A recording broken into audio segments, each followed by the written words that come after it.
સુરતમાં કોર્પોરેટર અમિત રાજપૂત વિરુદ્ધ પોલીસ અરજી કરનાર બિલ્ડર પ્રમોદ ગુપ્તા વિરુદ્ધ પોલીસ કમિશનરને રજૂઆત કરવામાં આવી છે। 50થી વધુ ભોગ બનનાર લોકોએ પોલીસ કમિશનરને ફરિયાદ કરી હતી કે કરોડો રૂપિયાનો વેપલો બિલ્ડર ગુપ્તાએ કર્યો હોવાના આરોપ પણ લગાવ્યા હતા। તો બિલ્ડર ગુપ્તા વિરુદ્ધ એફઆઈઆર કરવા ભોગ બનનારાઓએ માંગ કરી હતી। સુરતમાં કોર્પોરેટર અમિત રાજપૂત વિરુદ્ધ પોલીસમાં અરજી કરનાર બિલ્ડર પ્રમોદ ગુપ્તા વિરુદ્ધ પોલીસ કમિશનરને રજૂઆત કરવામાં આવી છે, જેમાં 50થી વધુ ભોગ બનનાર લોકોએ પોલીસ કમિશનરને ફરિયાદ કરી હતી, જેમાં જણાવ્યું હતું કે બિલ્ડર પ્રમોદ ગુપ્તા ફ્રોડ છે અને ડાયરી બનાવી મિલકત અન્યને વેચી દીધી છે। તો બિલ્ડર ગુપ્તા વિરુદ્ધ એફઆઈઆર કરવા ભોગ બનનારાઓએ માંગ કરી છે અને કરોડો રૂપિયાનો વેપલો બિલ્ડર ગુપ્તાએ કર્યો હોવાના આક્ષેપ કર્યા છે।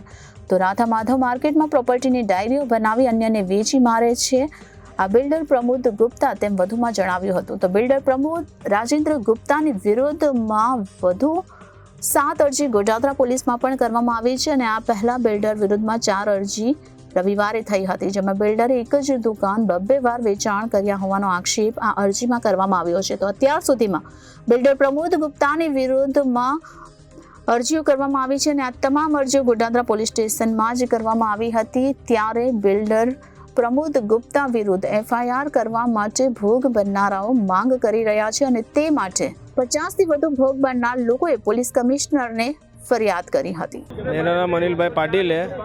हम लोग राधा माधव टेक्सटाइल मार्केट के लिए आए हुए हैं। यहाँ कमिश्नर ऑफिस में गोड़ादरा में राधा माधव टेक्सटाइल मार्केट है। क्या रजूआत है? रजूआत में कैसा, हमने जो दुकान हमें मिली थी, डायरी वायरी सब दिया था, प्रमोद गुप्ता करके बिल्डर है, बाद में उन्होंने दस्तावेज नहीं करके दिया हमें अभी तक। उसके लिए कमिश्नर साहब को अर्जी देने आए थे।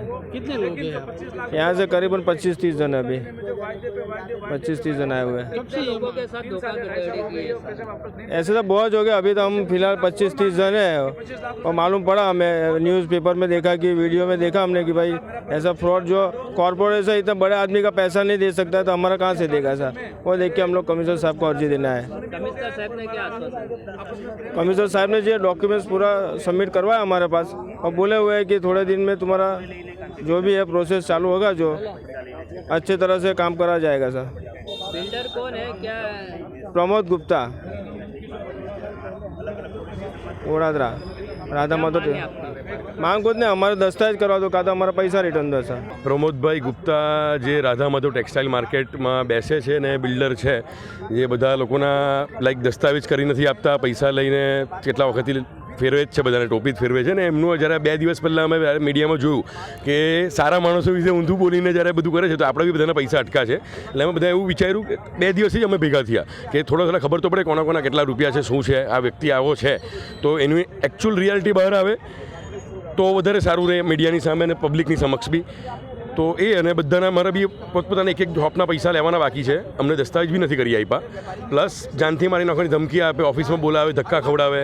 હવે આપણે રહેવાનું પીપલોદ સાઈડથી ગોડાદરા કેટલા 3-4 વર્ષથી ધક્કા ખાઈએ છીએ, પણ હવે છેલ્લે ની દસ્તાવેજ થયો, ની દુકાન, હવે દુકાનો બી બારોબાર એને બધી બહાર વેચી નાખી છે।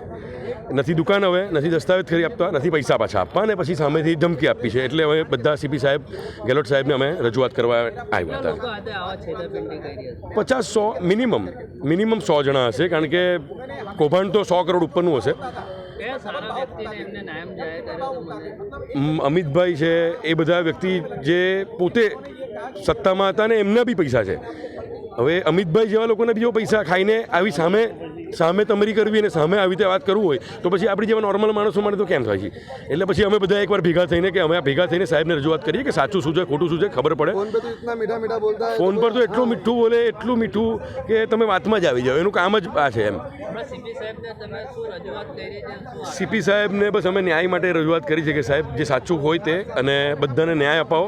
બધાના પૈસા જે અમુક તો બહુ નાના માણસો પણ છે જેને બહુ ખાસું અટવાઈ ગયા છે લોકો, જેમાં સીપી સાહેબ કીધું પૂરેપૂરો ન્યાય થશે। અમે સીપી સાહેબના જવાબથી ખૂબ ખુશ છીએ અને બસ હવે વેઇટ જ છે એમની કે જ્યારે એક્શન ચાલુ થઈ જાય, અને એમને પૂરેપૂરી ખાતરી આપી છે કે અમે તમારું બધું નિરાકરણ લાવીને જ રહીશું। Reporter Hitesh Prajapati, Janadesh news, Surat.